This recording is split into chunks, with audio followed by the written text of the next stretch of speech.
Hello, universe, ye of favored symmetry and other balanced approaches to what appear to be the physical manifestation of matter in its cause and effect formations.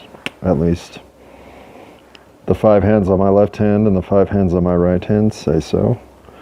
Had I only 9 fingers, then this would be like the 70th episode, but having 10, well, this is the 63rd episode. And yeah, that was stoner math at its worst, but for those of you who are stoned, you probably followed me exactly. You know what's the best thing about doing something 62 times? Is that you get into a routine where if you discover something on the 63rd time that might make everything better, it's like, oh yeah, oh right, maybe I have found that. With my headphone microphone Samsung Galaxy S4 set up for recording my voice. I am obviously killing any chance of that being true by jumping the shark here with my karma on the actual conversation of this supposed recording that will create the superlative listening experience that I'm always trying to provide you. Not nearly that dramatically either, but you know, I'm in rare indica form right now, and I do like indica. You just have to be almost on the verge of calling it quits to call it an indica night. And since this is episode 10, number 63, on the next round of episodes from 54 to 106, the episodes 63, 73, 83, 93, and 103 will be reflective episodes on the previous 10, in this case only 9, but going forward 10, in terms of errors, omissions, mistakes, things I wish I had said differently, things I forgot to finish, yada yada. In other words, cleaning up my mistakes. And some of these can last a while. I don't know if this one will or not, because the last 9 episodes I'm fairly happy with. And I'm fairly happy with them because I had no expectation of them whatsoever. That's number one. I'm fairly happy with them because overall I don't think the listening experience is terrible in too many instances, though at one point I say the single most nonsensical 10 words I've put together yet. And I thought it was a nice mix of remembering the good and the bad, as well as experiencing the productive and the could be more productive and the feeling good but could be feeling better. So if I were to give those first 9 episodes an overall grade in terms of how much I like them, well, I'd give them at least an A-. And yet that doesn't mean I didn't make quite a few mistakes and have some things here that I really do need to clear up and say, if nothing else, at least with the clarity that I should have said it the first time. And, you know, it's funny, I can't believe that I couldn't remember in the moment the word that I lost to Seattle rain with, because to this day I still honestly have a little trouble spelling this word. And that is, well, definitely. The word I missed was indefinitely, but that wasn't the tricky part. And for whatever reason, I want to spell definitely with an A. Instead of definitely, I want to spell it definately. Definitely. And I'll tell you this, when indefinitely was the word called, I knew I was in trouble. And so, hey, what can you do? I also have trouble spelling the word restaurant. Just being straight up. Those are the 2 words that I've gone to the dictionary more than my fair share of time to make sure I'm spelling them correctly. Don't cry over spilled milk. Terrible cliche, because I just hate the visual representation of crying babies and spilled milk, and that just seems like chaos, right? And if you're ever going to cry, like, that's a situation where you might find me going, oh, I hate my life, start sobbing. But that's why I hate the cliche. I certainly love the sentiment of it. Don't cry over spilled milk is absolutely correct. But it comes nowhere near being my least favorite cliche, because our thoughts and prayers go out to them. wins by a mile. Wins by nobody else is even in the same arena. Even if it's a quicksand arena that they fell into from a Star Wars universe, they are not in that arena, because the only thing falling into that quicksand arena are thoughts and prayers. And I don't mean that in the sentimental way. I mean that in the full-on cynical way. Of course I do. Einstein's biggest letdown, as anyone who has studied Einstein's later career at all, is that he never came up with the universal theory of motion and gravity in space and time. E equals mc squared describes how matter and energy relate, but no one has solved gravity, and Einstein never did either. There is no universal equation of the motion of matter and energy in relation to space and time. And that doesn't mean that there isn't cause and effect, there isn't Newton's laws of motion, all of that stuff. Yes, obviously.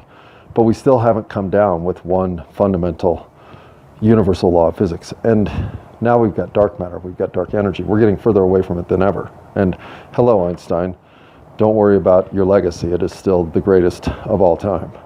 I often use the joke, I wish I was as good at blank as Einstein was at doing physics.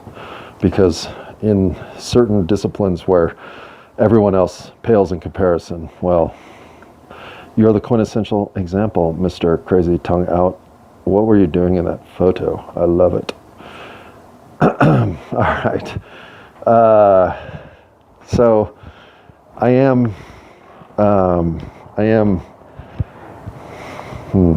don't know why I reacted the way I did about Atari Combat Cartridge, because I didn't hurt him, but I went out that day to fight, to cause someone else distress, to make someone else's life harder.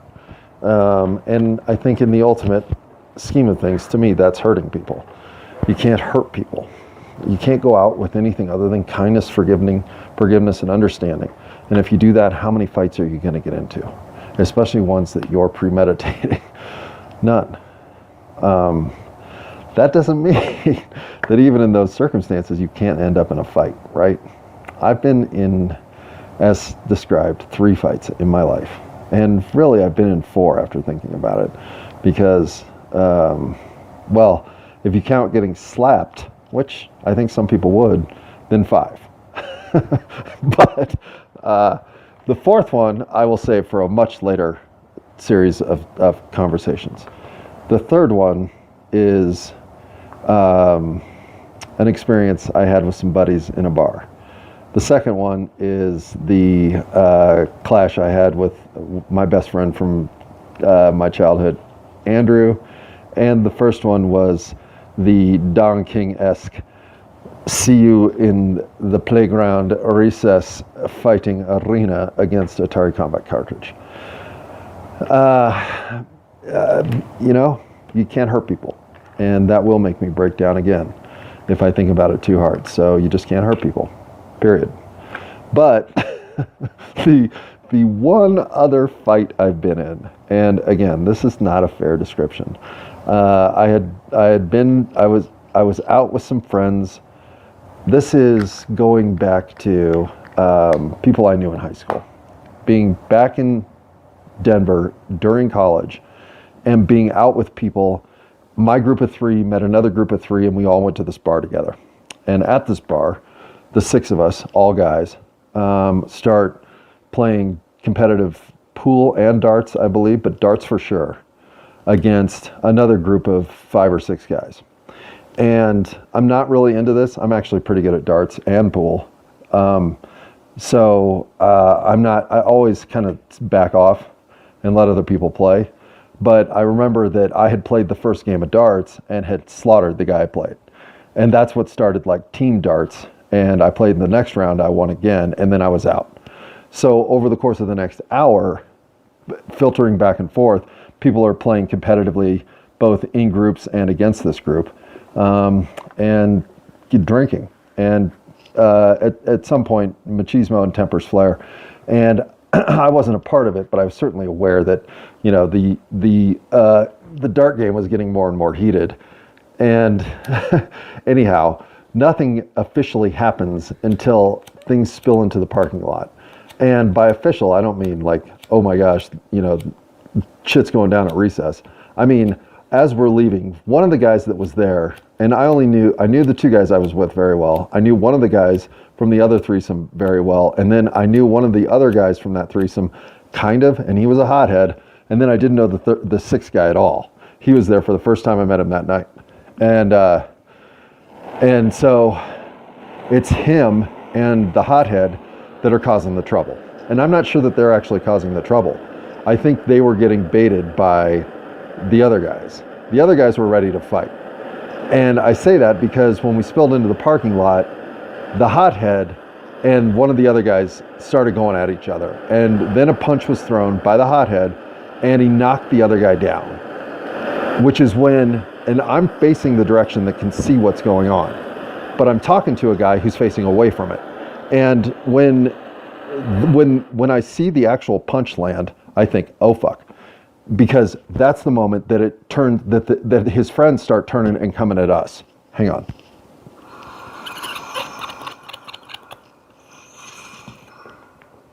And by coming at us, I don't mean like all of a sudden guns are out and things are blazing. I just mean there's an aggressive move for the groups to sort of go at each other in response to this punch.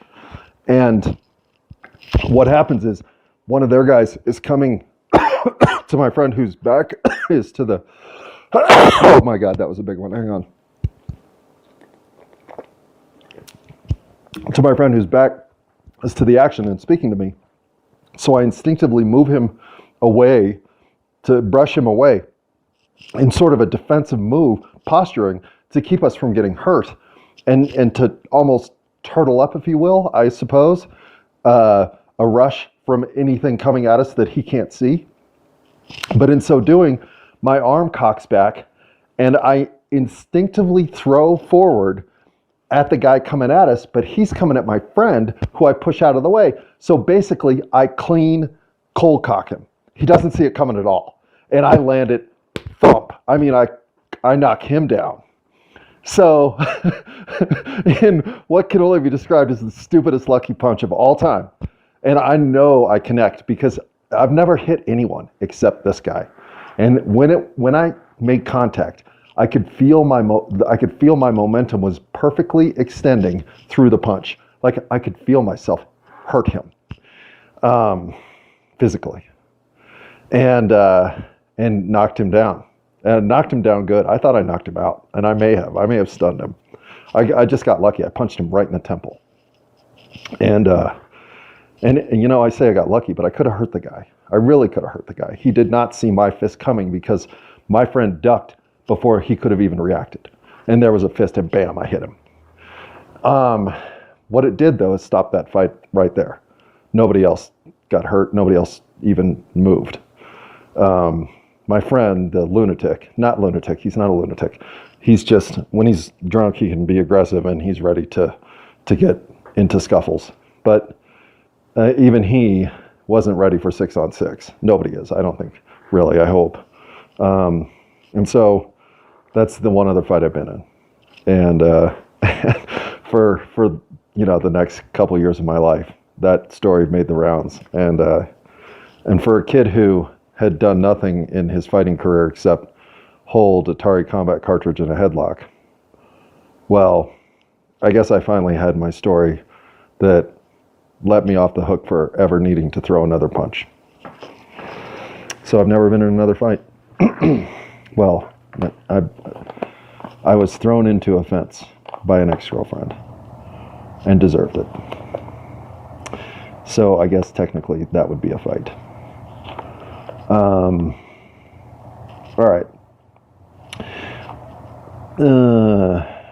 Okay. But in that same recording, I believe that I say at one point, and it's not clear, so I'm clearing it up for sure, that violence and fighting are not part of us ascending and elevate our humanity. It sounds like I might say are a part, as if we're going to have to fight our way through that. No. It's unclear enough that I'm being completely clear here. If all violence and fighting could stop today, that's the best possible solution. while that isn't conceivable, other things are. I don't think violence and fighting have to be. I don't believe that we're to the point that those are still items that we can't work our way through this without. Now, are we closer to that every time I look? Yeah, but we're still far enough away that I believe we can settle this without violence and fighting. And by that I mean we can ascend as a species through through kindness, forgiveness, and understanding, and truth, and opportunity, and embracing each other. I do mention a scenario about cheating on a woman I dated for 8 weeks with her roommate. I did not do that, but I'm sure I've done worse things. I just had spit out an example, and in retrospect, it sounds like that was me reflecting on something I'd actually done. It was just a hypothetical, but I don't want to pretend that I couldn't have done that, and maybe somewhere I did. I actually tried to think if I qualified for that, so obviously I might as well have done it, but I didn't actually do that, I don't think. And I don't mean to laugh at that. That's pathetic. That is dismissive of women, and so laughing there is just my own discomfort. I also say at one point that I'm 52 years and 9 months old. I'm not. Technically, I'm 52 years, 7.5 months old, almost to the day, but I'm not 52 years old and 9 months. Nope. I doubt physics. Yes, I do. Unfortunately, there is enough lying wherever you want to look for it, that if you look deep enough into the structure of what we're sitting on top of, you can find lies, even in physics. And I'm not just speaking about dark energy and dark matter. I'm not speaking about us not having it all figured out. I'm not speaking about us being wrong about certain things, but right about other things. I'm talking about fundamental, foundational flaws in our models. And I'll get way more into that in spaces where it's appropriate. I definitely regret a lot that I laughed at those who I implied had empty souls or had work to do to fill their souls. Everyone has a full soul, but not everyone is feeding it. So even if I'm implying your soul is empty, I'm just implying your soul is starving. It's not, your soul is full, but you have an opportunity here to fill it with joy that you only have in a 3D universe. So filling it with material joy doesn't do that. I guess that is a lot clearer statement as to where I was trying to draw a line. I was not drawing very clear lines in my influence chatter. That ran over, my cup ranneth over into 2 episodes on that particular one, more than that really, but it definitely intentionally ran over in 2 episodes. And I think if you think of those 2 episodes as influencer versus influenced, that's one way that I think is good.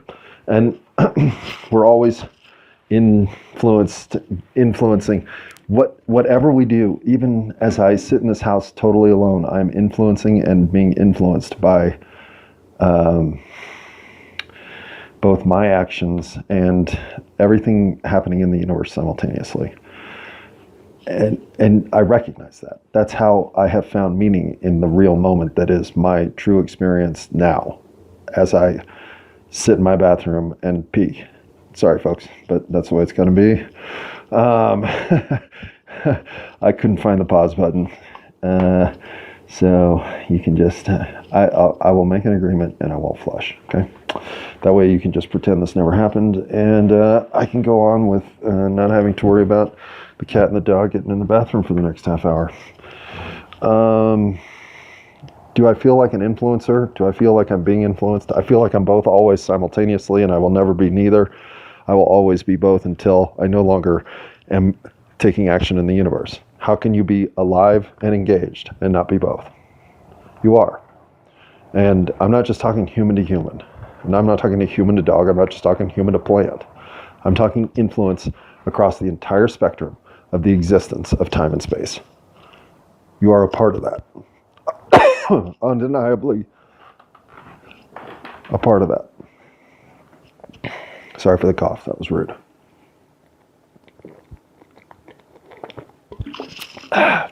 Hopefully that will cease any further instances. All right, a little hypocrisy. Actually, that's not true. One of the things I'm finding very enjoyable about keeping a daily diary is finding the inconsistencies in my own logic. Love it. Because it forces me to decide, what do I really believe here? For instance, how can emotional reactions be problematic, especially when I coin them as 90% problematic, even though I back off from that immediately? 90% still means I believe they're at least 75%, right? How can I claim emotional reactions are problematic if I feel like what completed me as a person was bringing my emotional side into full embrace and recognizing the value it has as who I am? Don't those two statements make no sense in conjunction? Well, I can see that point, but clarifying, what I mean is we are emotional creatures, period. Now, you can suppress your emotions, you can mismanage your emotions, you can redirect your emotions, you can allow your emotions to take control of you. You can be guided by your emotions, you can be completely and totally controlled through your emotions. But all of that is just kind of yours to sort out, deal with, and figure out. However, if you try to tell us that emotional reaction was part of the deal, we're going to tell you, well, listen, little girl, tighten up your waistband and put on some pants and fucking call it a show and get off the stage if you can't handle the pressure. In other words, emotions are weak. And all of that misogyny implied in that last stream of consciousness conversation, I immediately apologize for now. I do not think of women as weak. If anything, I think of men as weak. But that is definitely a conversation for another day. Until that other day, know that emotions for me, though I believed, as everyone had told me, that they were a source of weakness, turned out to be the source of my strength. And so, yes, did I have emotional overreactions and inappropriate reactions that caused me stress and challenged my life in ways that, had I been more emotionally composed, emotionally mature, emotionally capable, my life might have transpired more easily? Absolutely. It took me learning how to be the emotional self that I am by being an emotional misstepping self until I learned how to course correct into one that is positive. Why? Did everybody else have perfect emotional role models? Because I didn't. It was all self-taught, and it was all self-taught in the worst possible way. Oh, what do you use a hammer for? I wonder if you use it to bang on your hand. Oh! Well, not that part of your hand, maybe this part of your hand. Oh, nope, must be something you use to bang on your fingers. Oh, God, what do you use this thing for? Must be to bang on your feet. Oh! If that's how you're going to go through life figuring out your emotions, then I hope nobody ever hands you a hammer. Because, trust me, your emotional reactions will be problematic. So how do you make them flower, right? Well, for one, you talk about them. You experience them. You embrace them. You stop caring if you cry a little as a guy. You show your emotions in a way that is healthy. You experience them as they're occurring. You figure out where they're coming from. Are they justified? Are you reacting emotionally because you're bringing baggage from another situation? In other words, are you emotionally overreacting? You're going to have to go through the hard work of figuring out what the center for you is in your emotional makeup. And then, once you have your baseline, then you can work toward feeding yourself nutrients. For me, helping people who need help is a nutrient to my emotional state. I'm still glowing from being in a position to get to play support guy. Seriously. I don't care how pathetic you think that is. That's me. That's what makes me feel good. So now my emotions are flowering. So what does that do? It means that the next person I run into who's in sort of an emotional tepid state is going to react to my flowering. They'll find something in their emotional makeup that will get a little healthier that day. because my emotional state is flowering outward. Now, if yours is sitting there withering, then not only are you costing yourself all that comes with emotional tranquility, but you're also sucking the emotional daylight from people whose buds are barely open. You can't take my emotional happiness away, but you can certainly smother that of other people. And so I guess when I say look for emotional flowering, also recognize people in charmed emotional states and gravitate toward them. I promise you they will help you deliver you into a higher emotional vibration. And it is through all of this, and this is a point that I dropped early, but it is through all of this that I am starting to reshape and make up for the damage that I had done to those around me that care about me. I have found how to love myself, and because I can love myself, I'm giving them room to love me again. And you watch, it's going to work. All right. Now, does this mean that I got all the answers? No. It doesn't even mean I have any answers. It means I think I have some answers for some of the shit that I pulled in my life to make my life vibrate at a hum that is better than it's been vibrating. That's not a whole lot of a bar to have set to try to achieve any kind of outcome. I believe I can do that. Now, what do I also believe?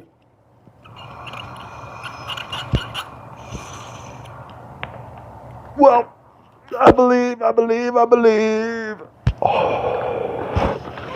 believe that I forgot to tell you that it's the 7th of February. Maybe I did. It's now 11:15. So we're getting to the end of this, I promise. But I'm a sucker for feeling overlooked. And I didn't really let that thread get any more traction than just saying it. But I've come to know that one of my biggest problems is thinking that I'm not being appreciated when I'm definitely being appreciated. And boy, if there is an ugly image for a white American male to portray, it's one of feeling appreciated when in fact he's been appreciated. I mean, if that's not a punchable face, I don't know what is. So at one point I even put the ratio at 115 things unaddressed in the positive column to one addressed thing in the negative column. All right. Not only is that hyperbole, but it's a kind of unjust statistic lying that needs to be addressed. So taking myself to task, I just started listing out the people I could remember at least telling me that I was doing a good job, had done something well, or was doing something above and beyond the expectation at that point. And you know what I was able to do in a department full of 11 people? I was able to name 8 of them. The 9th person is somebody I never work with.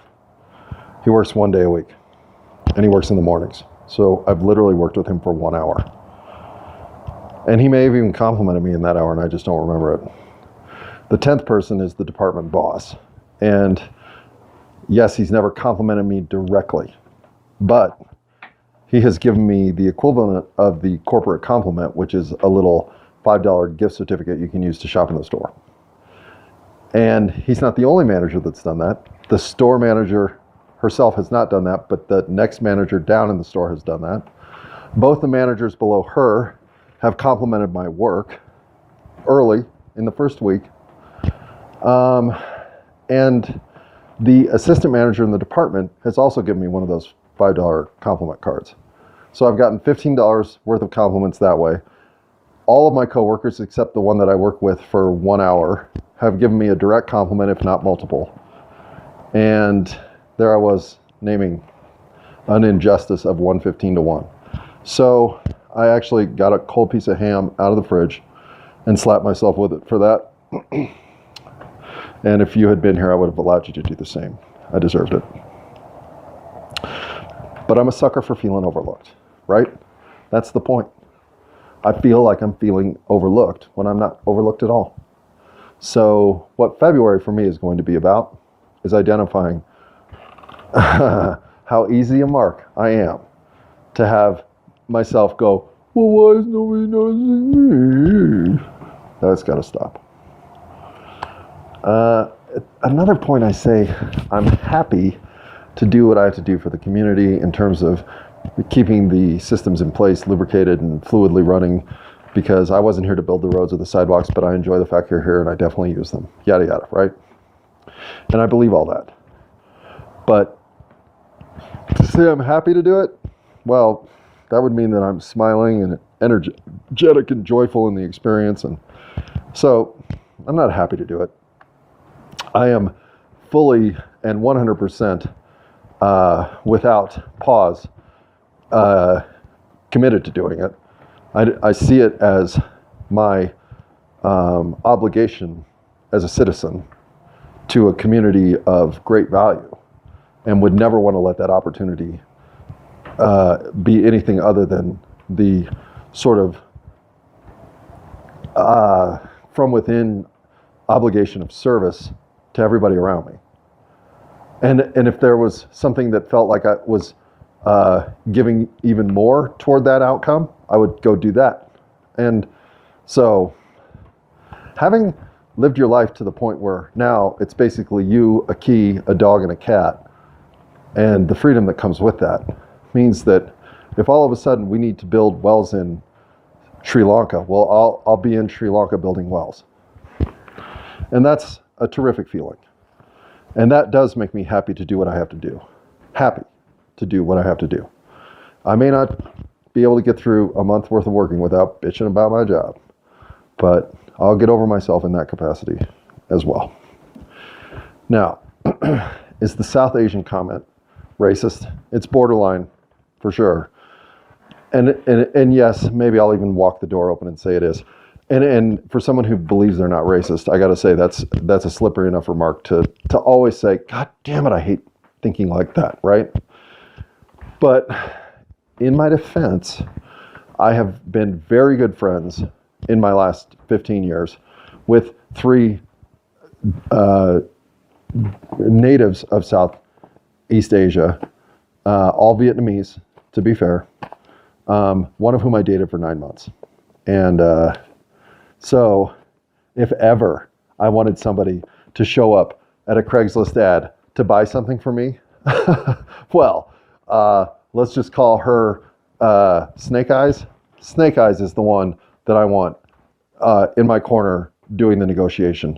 Unbelievable. Like I'd never seen somebody with the sort of bartering skill she had. And the 2 other friends I have had similar acumen in terms of negotiation. So that's a small sample size and a generic remark that has dismissive overtones. So yes, in that way, it's racist. And it doesn't matter if it's barely racist, a little racial, it doesn't matter. It's grouping and dismissive, both of which I don't want to do. So if I could take that remark back, I would.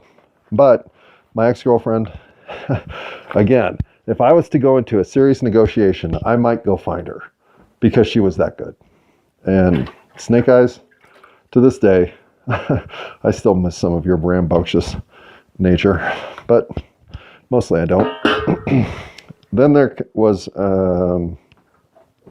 well, I think, here's the thing. And so anyway, 10 words of filler nonsense. So far, that's the worst. Yes, I work at Sprouts. And that's irrelevant. None of this has anything to do with Sprouts. Sprouts has nothing to do with me. It's the place I work. That could change tomorrow. And not because of anything Sprouts does. If you're looking for a job with great people and great opportunities, I recommend Sprouts. I think they have given me exactly what you're looking for in corporate America. And that's a chance to find a place to be comfortable and enjoy 40 hours worth of work a week. That said, because when I speak of work, I mean in the capacity in which we all work, I never want it to be connected to my employer. And it won't just be Sprouts. I will talk about this in the capacity of work with other employers. That's just how it goes. So I am divorcing myself officially from ever in any way sharing or representing a point of view that is tied to or associated with my employer, which at this current time is Sprouts, or any employer in my future, past, present, etc. That's it. My views are mine alone. I share them because they have value in sharing across humanity. That's it. That's the whole point here. So if I'm not honest and tell you the truth, then I'm shading. So I hope if you are looking for work and think you might enjoy me counter work, that you come work with me. Why not? I'm fun to work with, and I work hard. Also, the reason that I would not have wanted to take Latin was because I would have been terrible at it. But the reason I should have taken Latin is because, of course, Latin is everywhere. And I'm embarrassed I implied anything else. I mean, it's the root of all Western language, for Christ's sake. Hello, Jesus. This time, your appearance was probably necessary, given my disrespect for Latin. Although, when it comes to Aramaic, well, I mean, at some point, right, we got to draw a line. And with that sort of descent into nonsense, I want to discuss two last concepts. I describe myself as suffocating. A little too much. I'm not suffocating. I'm not even short of breath. Well, I mean, yeah. Fuck off. I get it. That was kind of funny, but whatever. I am in no way even constricted in trying to find air. I breathe with free, relaxed ease. Even on frustrating days, I am not suffocating. So I've got to stop using language that makes me sound in turmoil or even posturing in some sort of distress. None of that is true. And this, however, is true. I can hear the comment, bro, you think about shit a little too much. Yeah. Well, if I told you I've never heard that comment in my life, you wouldn't believe me, because obviously I've heard that comment in my life, and I even agree with that comment. But it is who I am, and if I try to be something else, you know what I do? I think about why I'm not thinking about stuff that I should be thinking about and thinking about stuff that I'm not. I can't stop thinking. I was born with a mind, and maybe everybody has this constant quest to answer questions in my head. I have a list of 3.1456, 3.14159265359. All right. I can get to at least 15 digits, but I used to be able to get to 50. It's been a while. I don't think I can do that anymore. 3.14159265358979323. Oh, fuck. I don't know. Point is, when will the questions stop? They won't. So I'll never stop thinking. And I'll never stop overthinking, because that's what I do. Now, what do you do?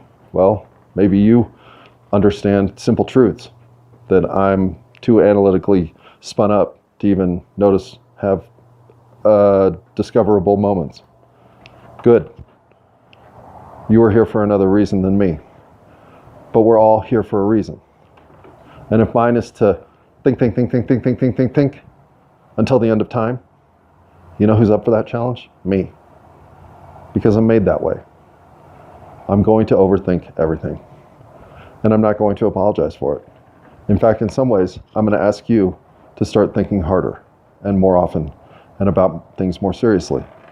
Because I do think in these times, one of the things that we have lost track of is how valuable self-reflection and questions are. We need to question everything all the time if we're ever going to know truth. Whenever you think you're not being given something that resonates as truthful, you should investigate it. We all should. It's our job. And right now, that job's never been more important.